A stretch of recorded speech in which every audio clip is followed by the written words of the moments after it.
the mainstay of my experience and work has clearly been in the international arena, and much of that in places that have been the more difficult. We use the word protracted, long-term intractable conflicts settings. The why of that has numerous sources. I would be remiss if I didn't say that it excites me.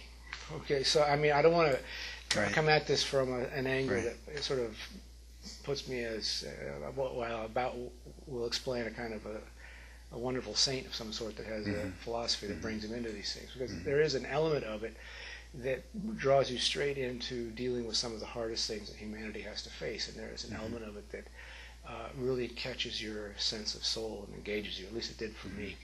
So it wasn't something that like you had to force me or push me into, that I went with my brakes on. Clearly, it was a sense of this was a part of something that I found very engaging. But the deeper why, the deepest one probably, is that I come from a tradition that from little on up, as a child growing up in the Mennonite church, I would hear from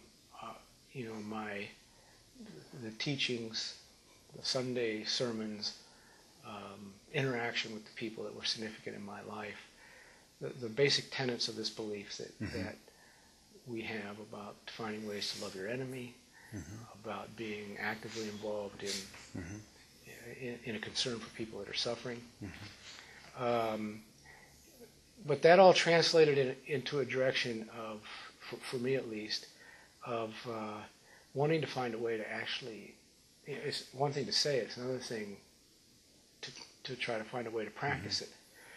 And I feel extraordinarily fortunate that those deepest beliefs that I have, which essentially are tied to, in my personal faith perspective, to an understanding of what it means to follow in the footsteps of the model of Jesus. That is, that there is a model in the New Testament of this kind of concern and action.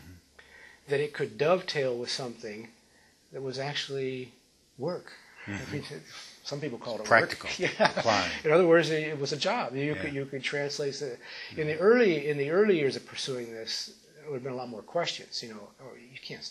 Can you study that? Can you get a job in that? Is that so? Even in the Mennonite tradition, there's not an established course of study. Exactly. It was much more who we are and what we do. It's like the Mennonite disaster service, the hurricanes in Florida. Now there are probably hundreds, maybe thousands, of people from Mennonite churches or from the Amish background who are going for a week or 2 weeks, giving their time to helping people rebuild their homes.